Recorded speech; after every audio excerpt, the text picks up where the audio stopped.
جو لوگ اللہ پر ایمان لائیں، کہیں کہ ہمارا رب اللہ ہے، پھر اس پر جم جائیں، ان پر فرشتوں کا نزول ہوتا ہے، نہ کوئی غم کرو نہ خوف، خوشیاں مناؤ جنت کی جس کا تم سے وعدہ کیا گیا تھا۔ اللہ کی ربوبیت پر اطمینان جب انسان کو ہو جاتا، میرا رب اللہ ہے، ربی اللہ، انسان کے لیے نہ کوئی کھٹکا، نہ کوئی خطرہ، نہ کوئی خوف، نہ کوئی حزن۔ جو کچھ ہو رہا ہے کس کے اذن سے ہو رہا ہے؟ اللہ کے اذن سے۔ اللہ کے اذن کے بغیر پتہ تک نہیں ہلتا۔ یہ کوئی اندھا بہرا مادہ نہیں ہے جس سے مجھے کوئی خوف ہو۔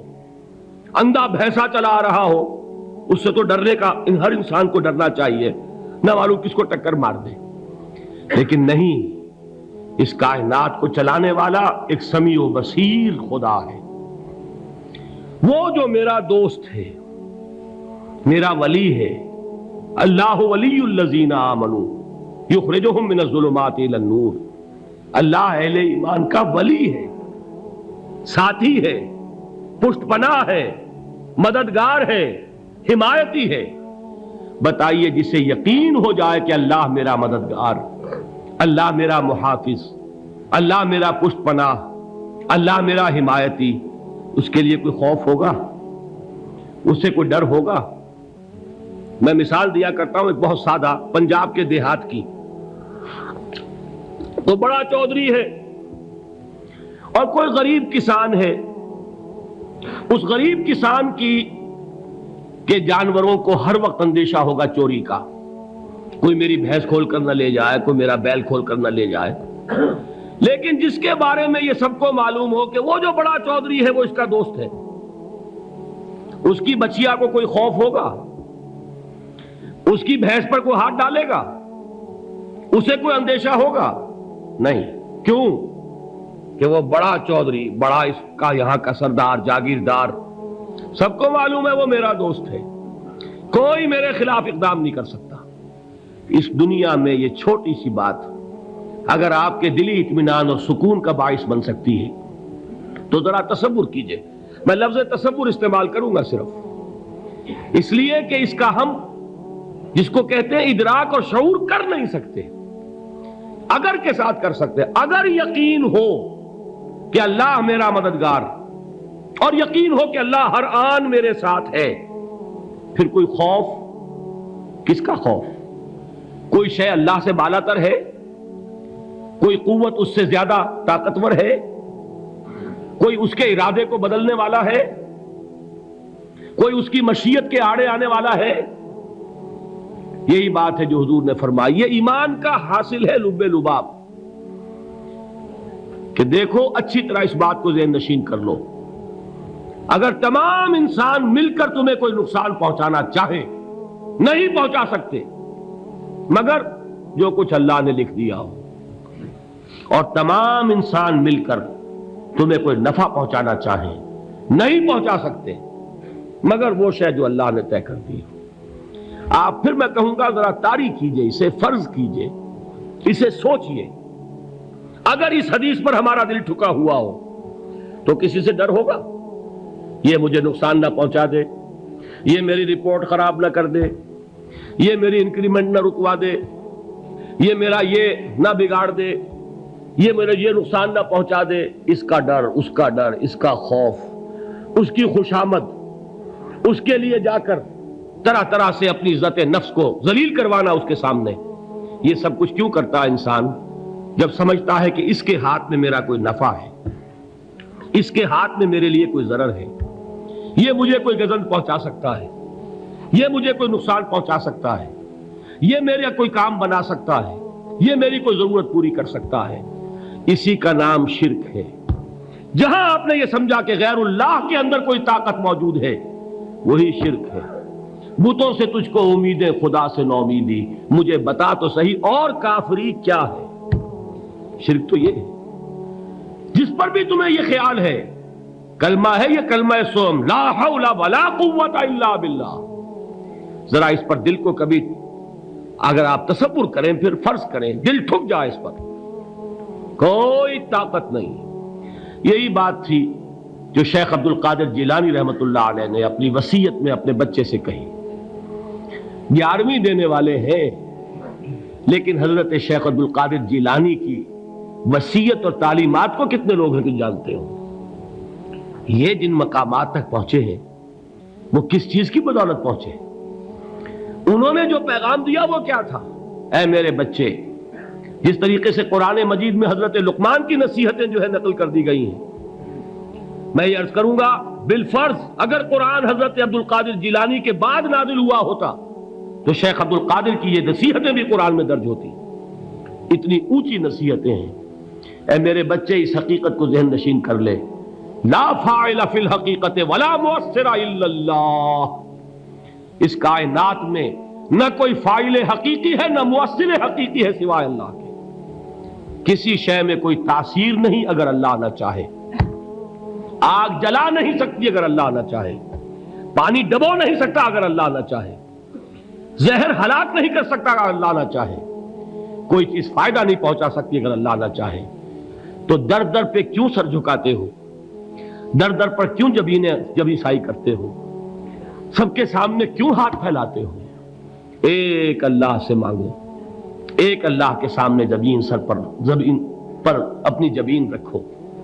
لا فاعل فی الحقیقت ولا مؤثر الا اللہ. نظر آتا ہے ہمیں کہ پانی پیاس بجھا دیتا ہے. پیاس بجھانے کی صلاحیت پانی میں نہیں ہے، اللہ کے اذن سے. کھانا بھوک مٹا دیتا ہے. بھوک مٹانے کی صلاحیت کھانے میں نہیں ہے، اذن رب میں ہے. دیکھیے یہی یقین تھا. حضرت موسیٰ علیہ السلام کا واقعہ یاد کیجئے. سامنے سمندر آ گیا ہے، قوم دیکھتی ہے پیچھے کہ گرد و غبار کا طوفان ہے. معلوم ہوا کہ فرعون اپنے لشکر سمیت آ گیا ہے. لشکر جب چلتا تھا تیز رفتاری کے ساتھ تو گرد و غبار کا جو طوفان اٹھتا تھا اس کا تصور کیجیے. اور لمحہ بلمحہ وہ قریب آ رہا ہے. پوری قوم نے کیا کہا؟ اے موسیٰ انا لمدرکون. اے موسیٰ ہم کو پکڑے گئے. قرآن مجید نے تو یہاں وہ باتیں نہیں لکھی ہیں، لیکن تورات میں یہ درج ہے کہ بنی اسرائیل جھگڑنے لگے، دست و گریبان ہو گئے موسیٰ کے ساتھ. موسیٰ ہمیں یہاں مروایا لا کر، اس سے تو ہم ہی بہتر تھے. وہاں کھانے کو ملتا تھا، زندگی تو تھی، بیگار ہم کر رہے تھے، موت تو نہیں تھی.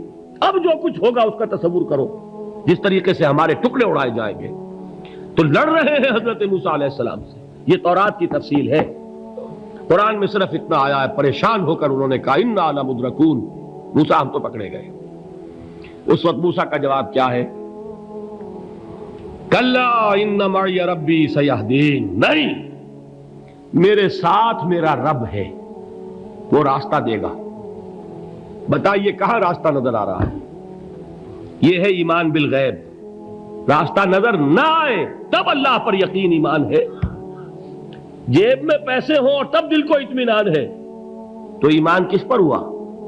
پیسے پر، اللہ پر نہیں.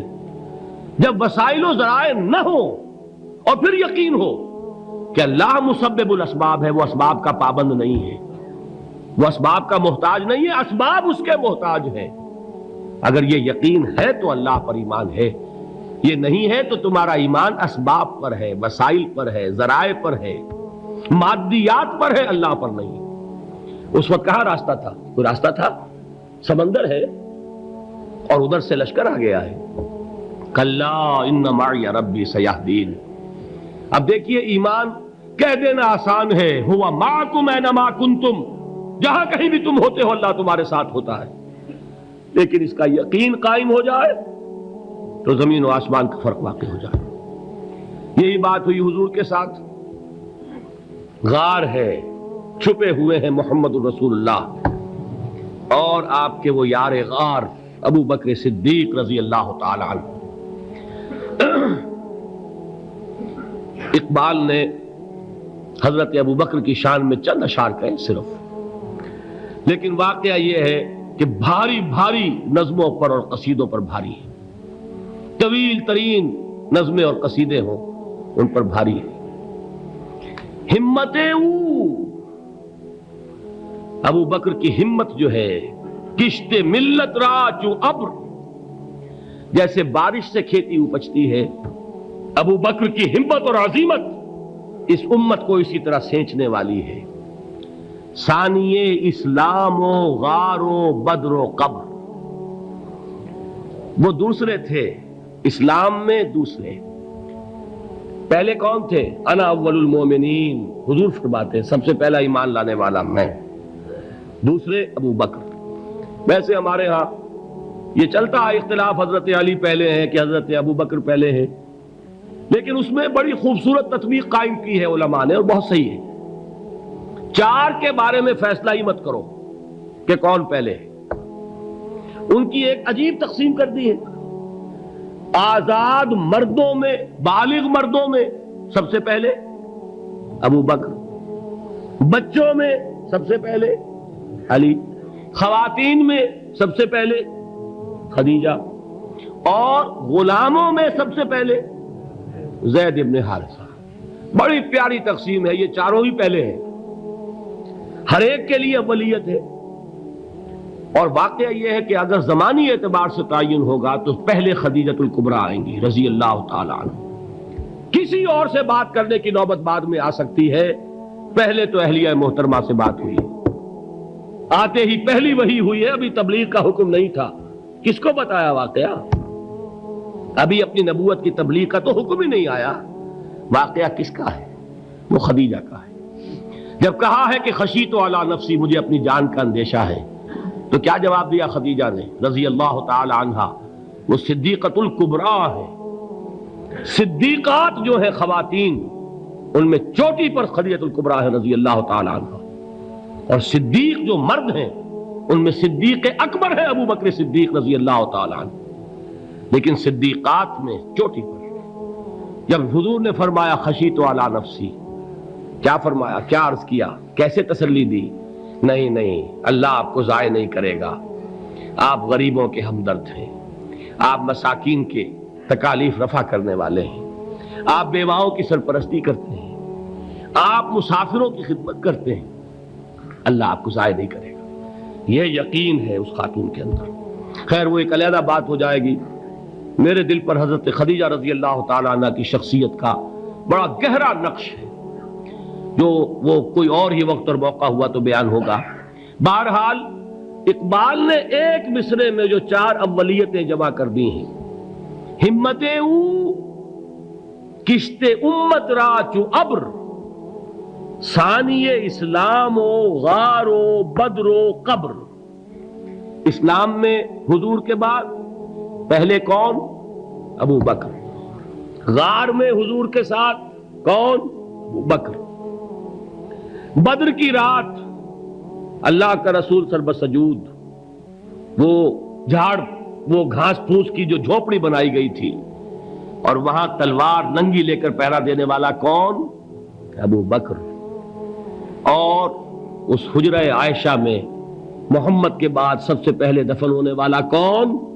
ابو بکر رضی اللہ تعالی عنہ وصلی اللہ علیہ وسلم۔ وہ جو معاملہ میں سنا رہا تھا غار ثور کا، حضرت ابو بکر بھی حضور کے خیال سے لرز گئے ہیں۔ آپ کو یاد ہوگا کہ جا کر پہلے تمام جتنے سوراخ تھے انہیں بند کیا ہے، ایک سوراخ رہ گیا تھا جس کو بند کرنے کے لیے کوئی کپڑا نہیں تھا، وہاں اپنی ایڑی رکھی ہے، تب کہا ہے حضور سے تشریف لائیے، اور اپنے زانو پر حضور کو لٹایا ہے، اور وہاں کسی موذی جانور نے کاٹا ہے، حضور کی آنکھ لگ گئی تھی، اس وقت اس بل کے اندر جو بھی بچھو ہے کیا ہے واللہ عالم، اس نے کاٹا ہے، اس کی تکلیف کی وجہ سے ابو بکر کی آنکھوں سے آنسو ٹپک گئے، حضور کے چہرے مبارک پر پڑے ہیں، تو حضور جاگے ہیں، معاملہ کیا ہے؟ ایڑی نہیں ہٹائی وہاں سے، مبادا وہ جانور وہاں سے نکل کر محمد الرسول اللہ کو کوئی گزن پہنچا دے، ابو بکر کی ایڑی ہے، جس طرح چاہے کھا لے، ختم کر دے، جان نکل جائے تب کوئی آنچ آئے محمد پر تو آئے، لیکن جیتے جی نہیں۔ وہ ہے ابو بکر۔ حضور کے خیال سے اس وقت حضور نے پھر اپنا لعاب دہن لگایا ہے، اور اس سے پھر آپ کی تکلیف ختم ہوئی۔ جیسے خیبر میں حضرت علی کی آنکھ دکھ رہی تھی، اس کو جو شفا حاصل ہوئی ہے وہ بھی حضور کے لعاب دہن سے ہوئی۔ تو بہرحال اس وقت انہوں نے کہا ہے کہ اے نبی یا رسول اللہ، اگر اس وقت ان میں سے کسی نے غیر ارادی طور پر بھی اپنے قدموں کی طرف جھانک لیا تو پکڑے جائیں گے۔ کیا جواب تھا اللہ کے رسول کا؟ لا تحزن ان اللہ معنا، اللہ ہمارے ساتھ ہے، کیوں گھبراتے ہو ابو بکر؟ یہ ہے ایمان باللہ، میرا مالک اللہ، میرا رازق اللہ، میرا محافظ اللہ، میرا مددگار اللہ، میرا پشت پناہ اللہ، میرا دوست اللہ۔